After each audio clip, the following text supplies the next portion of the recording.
Futuristic technology है और इसमें इतना पोटेंशियल है कि वो हमारे समझ के भी बाहर है। मैं एग्रीकल्चर में हूँ। अभी इस साल हमारे यहाँ शुगर फैक्ट्री है। हमने 3000 एकड़ स्प्रेइंग ड्रोन के द्वारा किया, तो नैनो यूरिया यूज़ किया। तो 1 एकड़ में 4 बैग्स यूरिया यूज़ करते थे। उसमें 75% वेस्ट होता था और 25% प्लांट को जाता था।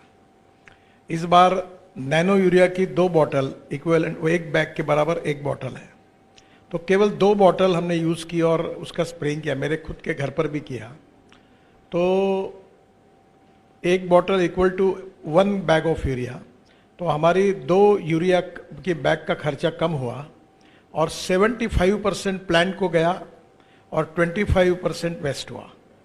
तो इसका मतलब ये किया तो केवल किसानों को यूरिया के यूज़ में आधा यूरिया यूज़ करेंगे तो कम से कम 40-1 करोड़ का फ़ायदा होगा। इतना इसका फ़ायदा है। मुझे 85 टन पर एकड़ गन्ना हुआ। ऑल प्रकार का जो दवाइयाँ थी वो हमने ड्रोन से यूज़ की।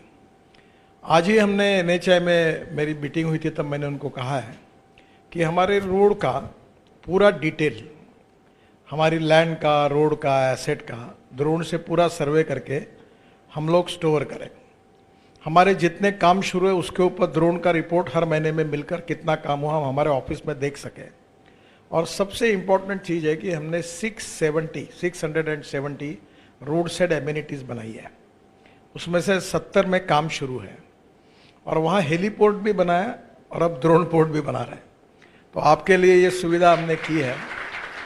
और विशेष रूप से हिल एरिया में ऊपर जाने के लिए अब रोप वे, केबल कार, फेनिकुलर रेल हम तो शुरू कर रहे हैं। काफ़ी 260 प्रपोजल आए, पर उसी प्रकार से नीचे से ऊपर और ऊपर से नीचे ऐसी अगर सर्विस शुरू हो गई तो बहुत सस्ते में, जैसे एप्पल है हिमाचल में, उसको आप नीचे लाके मार्केट में पहुंचा सकते हैं। रेलवे स्टेशन में या ट्रक में जहां ट्रांसपोर्ट रहा वहां तक तो काफ़ी सेविंग हो सकता है। तो मुझे लगता है कि आने वाले समय में इसका काफ़ी यूज़ है।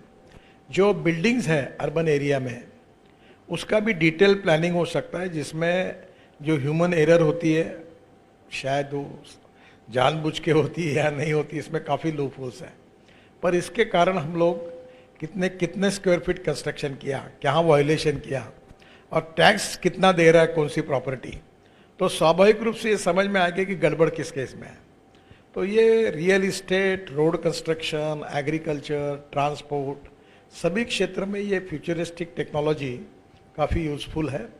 काफ़ी इसमें रिसर्च हो रहा है और मैं अक्सर बहुत आग्रह से एक बात पर विश्वास रखता हूँ कि innovation, entrepreneurship, science, technology, research, skilled and successful practices, we name it as knowledge, and conversion of knowledge into wealth is the future. हमारे डिफेंस में ऐसे ड्रोन बन रहे हैं कि जो मिसाइल को ले जाकर डायरेक्ट हिट करेंगे। तो हमारी डिफेंस से लेकर एग्रीकल्चर तक, इंफ्रास्ट्रक्चर से लेकर रियल इस्टेट तक, और एग्रीकल्चर में या मेडिसिन के लिए भी जो ट्रांसपोर्ट ऑफ मटेरियल है उसके तक, ये एक रिवोल्यूशनरी फ्यूचरिस्टिक टेक्नोलॉजी है। इसमें काफ़ी रिसर्च हो रहा है। और अभी एक ही रिक्वेस्ट मैं करूँगा, अभी मैं इकोनॉमिक टाइम्स के ई व्हीकल के कार्यक्रम से आया हूँ। ये जो लिथियम आयन बैटरी इसमें यूज़ कर रहे हो, उसमें भी अब aluminium air technology, aluminium ion, zinc ion, sodium ion, बहुत टेक्नोलॉजी डेवलप हो रही है। उसमें फ्लेक्स इंजन आप लाइए। अभी टोयोटो की पूरी गाड़ियाँ फ्लेक्स इंजन जो है वो पेट्रोल के बजाय 100% बायो इथेनॉल पर है। पेट्रोल 120 रुपये लीटर है, इथेनॉल 60 रुपीज़ है, और दोनों का माइलेज अब सेम है। और जो टोयोटो की टेक्नोलॉजी है कि जो इथेनॉल या पेट्रोल यूज़ करके, जो कैम्ब्री करके उनकी गाड़ी थी, वो 40% पावर तैयार करती है। तो नेचुरली पेट्रोल की कॉस्ट 20 से 25 रुपये लीटर आती है। तो ये जो लिथियम आयन बैटरी की जो कैपिटल कॉस्ट है, इसमें ड्रोन की कीमत 7 से 8 लाख रुपए अगर आती है, तो ये अगर फ्लेक्स इंजन हो जाएगा तो ये 4 लाख 5 लाख के अंदर आएगी। तो फ्लेक्स इंजन ये कोई बहुत ज़्यादा डिफिकल्ट टेक्नोलॉजी नहीं है, जिसमें इथेनॉल पूरे देश में अब किसान तैयार कर रहे हैं। तो नेचुरली उनका ही फ्यूल इसमें यूज़ होगा, तो कैपिटल कॉस्ट ड्रोन की काफ़ी कम हो सकती है। तो ये भी एक एंगल को सोचिए। और 1-8 लीटर की टैंक होगी इथेनॉल की तो वो काफ़ी देर तक ड्रोन चल सकता है। तो मुझे लगता है कि लिथियम आयन जो है ये हमको अभी इंपोर्ट करना पड़ता है, तो धीरे धीरे इसकी टेक्नोलॉजी में भी आप जरूर करिए। ये ड्रोन टैक्सी, इसकी राह देख रहे लोग कि कब ये आएगा, और इससे काफ़ी रिवोल्यूशन हो रहा है। भारत सरकार ने भी काफ़ी नियमों में शिथिलता की है, और जैसे मैंने आपको कहा कि NHAI के जितने रोड नेटवर्क हैं उसमें हम लोग 270 रोड साइड एम्यूनिटीज़ में हेलीपोर्ट भी बना रहे हैं और ड्रोन पोर्ट भी बना रहे हैं। तो आपको अभी स्टेशंस का प्रॉब्लम नहीं, वहाँ गोडाउन्स भी होंगे, कोल्ड स्टोरेज प्लांट होंगे, प्री कूलिंग प्लांट होंगे, और सब प्रकार के गोडाउन्स होंगे फार्मास्यूटिकल्स और इसके लिए, तो नेचुरली ट्रांसपोर्ट होगा। अभी MGM इंस्टीट्यूट चेन्नई, वो हार्ट ट्रांसप्लांट करते हैं, लंग्स ट्रांसप्लांट करते हैं, तो मैंने उसका लॉन्चिंग किया। हिंदुस्तान का नहीं, वर्ल्ड का अच्छा इंस्टीट्यूट है। तो उन्होंने वो इतने बड़े प्रमाण पर केवल हार्ट ट्रांसप्लांट, लंग्स ट्रांसप्लांट कर रहे हैं। तो जहाँ एक्सीडेंट होता है वह लंग्स या हार्ट को वो लेकर तुरंत एयरपोर्ट पे लाकर एयरपोर्ट से वो हॉस्पिटल तक ड्रोन से लेके जा रहा है, क्योंकि उनके लिए प्रोटोकॉल है स्पेशल, और उसमें भी समय जाता है। तो ड्रोन डायरेक्ट हॉस्पिटल में जाकर वो लंग्स या हार्ट को ले जाता है। तो even in health services, medical science भी ये बहुत उपयोगी है। जितना जितना इसमें रिसर्च होगा उतना उतना और इसका उपयोग होगा। और विशेष रूप से ये जो स्टार्टअप है नया स्काई एयर, तो ये इन्होंने जो ये कल्पना की है, ये फ्यूचरिस्टिक विजन है और ये निश्चित रूप से बदलने वाला है, ये सब कुछ होगा। तो मैं विशेष रूप से उनको बहुत बहुत अभिनंदन दूंगा, शुभकामनाएं दूंगा। और मैं इसीलिए आया हूँ कि ये futuristic technology which is going to useful for the country, और हम लोग ये एक्सपेक्ट कर रहे हैं कि we want to lead the world. जैसे हमने सॉफ्टवेयर में लीड किया, वैसे इसमें हमको आगे जाना है। और नेचुरली आपने बहुत अच्छी शुरुआत की, तो चारों भी जो फाउंडर और को फाउंडर इसके हैं उनको मैं हृदय से बहुत बहुत शुभकामनाएं, बेस्ट विशेष देता हूं, और इसमें निश्चित रूप से सफलता मिलेगी ऐसा विश्वास व्यक्त करता हूं। बहुत बहुत धन्यवाद। Thank you very much. Thank you, sir.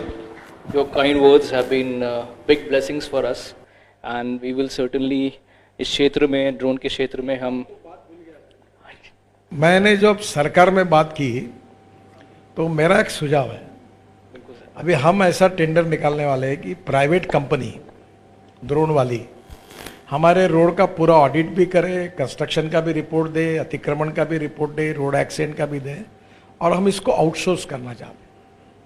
तो आप धीरे धीरे ऐसी कंपनी को आपके ऐसे आर्म तैयार करो कि आप म्यूनिसिपल कॉरपोरेशन के रियल इस्टेट का कल वो भी आप करोगे, रोड का भी करोगे, और आपके साथ हमारा कॉन्ट्रैक्ट होगा ईयरली एक रोड का पूरा। जैसे दिल्ली टू कटरा एक हाईवे है, हम पूरा हाईवे आपको देंगे, इसकी इतनी इन्फॉर्मेशन इतने दिनों के बाद हमको मिलनी चाहिए। तो नेचुरली हम इस प्रकार से रेट कॉन्ट्रैक्ट देके हमारे 1,47,000 है। तो आज ही मैंने सेक्रेटरी और चेयरमैन को कहा कि ये सरकार के तरफ से आप इस लफड़े में मत पड़ो, इसके लिए कोई स्टाफ अपॉइंट वगैरह करके नहीं भानगड़ मत करो।